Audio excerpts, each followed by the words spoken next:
الحمد لله وكفى وسلام على عباده الذين اصطفى أما بعد فأعوذ بالله من الشيطان الرجيم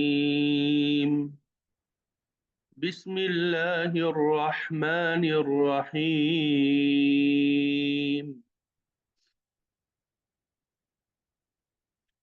يا أيها الذين آمنوا قوا أنفسكم وأهليكم نارا صدق الله العظيم.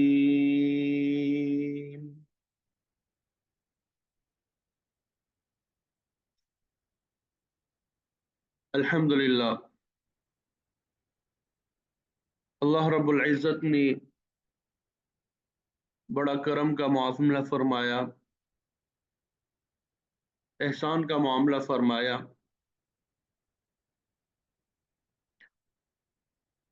کہ اللہ رب العزت نے ہمیں زندگی عطا کی. یہ بہت بڑی نعمت ہے. اس زندگی میں اللہ تعالیٰ نے ہماری اوپر بہت سی ذمہ داریاں رکھی ہے، اور ان ذمہ داریوں کا تذکرہ وقتاً فوقتاً آپ کے سامنے کرتا رہتا ہوں.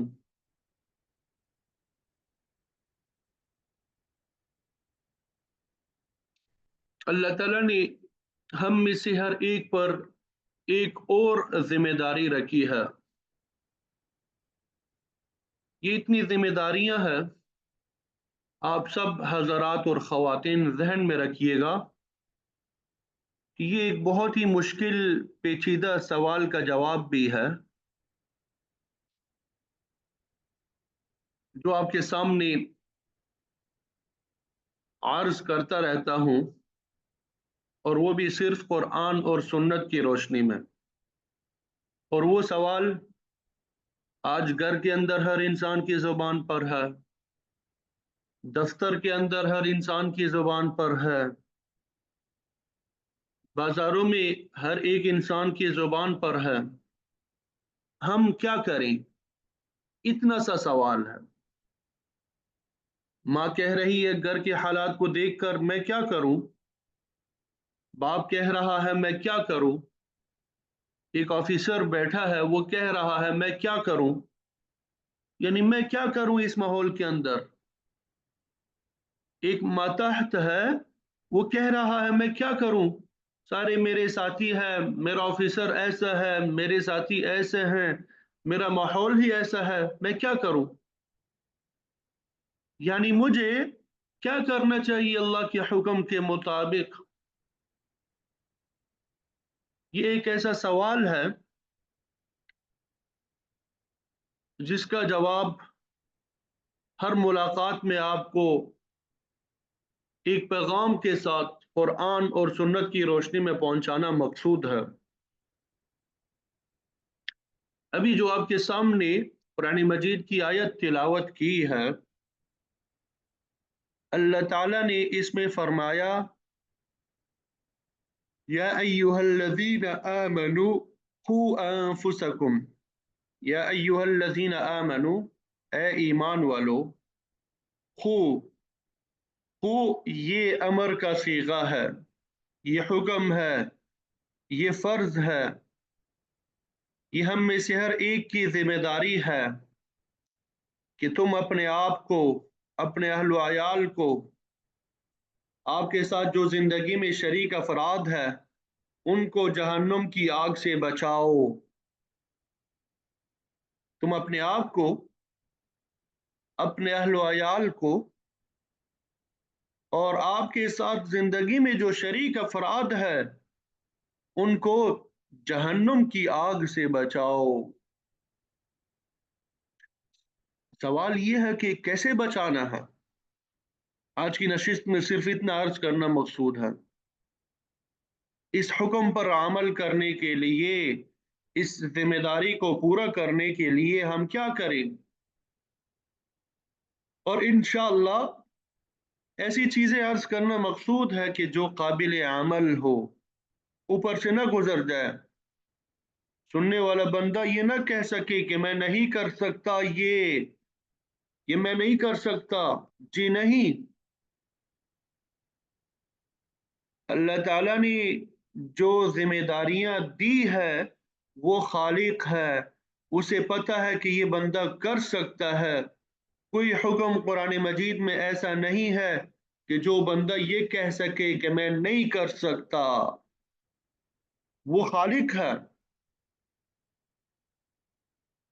اور جہاں انسان کسی بھی قرآنی حکم کے بارے میں بے بس ہو جائے، اللہ اور اس کے رسول صلی اللہ علیہ وسلم کا کوئی حکم ایسا ہو کہ جہاں انسان واقعی بے بس ہو جائے، تو بڑے غور سے یہ جملہ سننے والا ہے کہ وہاں اللہ اس بندے کی پکڑ نہیں کرے گا، وہاں اللہ اس بندے کی پکڑ نہیں کرے گا۔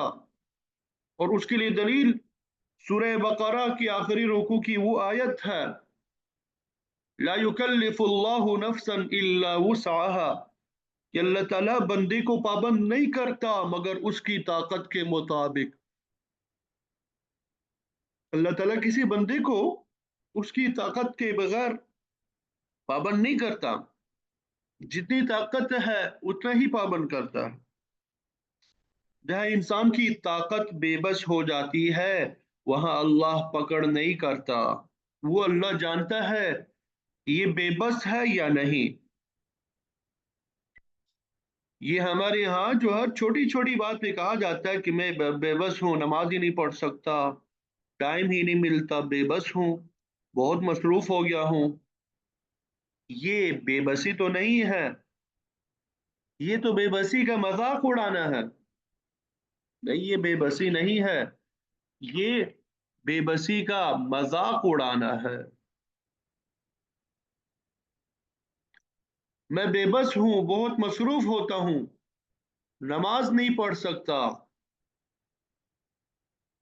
اور یہ بے بسی اللہ تعالیٰ کے نزدیک بے بسی نہیں ہے۔ میں نے عرض کیا کہ لوگ بے بسی کے لفظ کو غلط استعمال کرتے ہیں۔ بس جی میں بے بس ہوں، بیوی کو پردہ کرنے کا کہہ ہی نہیں سکتا، بس جی میں بے بس ہوں، شوہر کو داڑھی رکھنے کا نہیں کہہ سکتی۔ باقی لوگ نہیں کہہ سکتے کچھ کہ کیا کرنا ہے، یہ بھی عرض کرتا ہوں انشاءاللہ۔ بچے جوان ہے، میں کیسے نماز کا کہوں، کہہ ہی نہیں سکتا، بالکل بے بس ہوں۔ تو کون سا انسان ہے معاشرے کا جو اپنی اولاد کو یہ بھی نہ کہہ سکتا ہو پیار کے ساتھ، بیٹے نماز پڑھ لو ایک دفعہ؟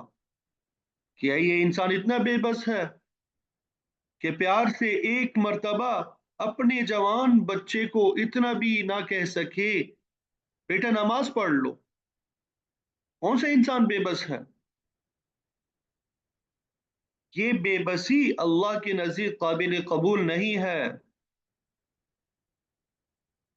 ہمیں سمجھایا گیا کہ آگ سے کیسے بچاؤ۔ اگر گھر والے بیوی بچے یا بیوی ہے تو اس کا شوہر اگر وہ جہنم میں جانے کے کام کر رہا ہے تو میرے محترم اپنے آپ کو بھی ہمیں بچانا پڑے گا۔ یہ نہیں کہ بیوی بچوں کو نہیں کہہ سکتا، میرا آفیسر ہے میں اس کو نہیں کہہ سکتا، میرا ماتحت ہے میں اس کو نہیں کہہ سکتا۔ ہم بے بس ہوتے ہیں، مولانا آپ کو پتہ ہی نہیں ہوتا۔ اگر کوئی شخص معاشرے کے اندر گناہ کر رہا ہو تو معاشرے کے اندر یہ انسان یہ نہیں کہہ سکتا کہ وہ 100% بے بس ہے۔ معاشرے کے اندر کوئی انسان یہ نہیں کہہ سکتا کہ وہ 100% کیا ہے، بے بس ہے۔ 100% کوئی انسان بے بس نہیں ہو سکتا۔ کیسے؟ میں نے عرض کیا تھا نا کہ پہلے اس بے بسی کو ختم کرنا ہوگا۔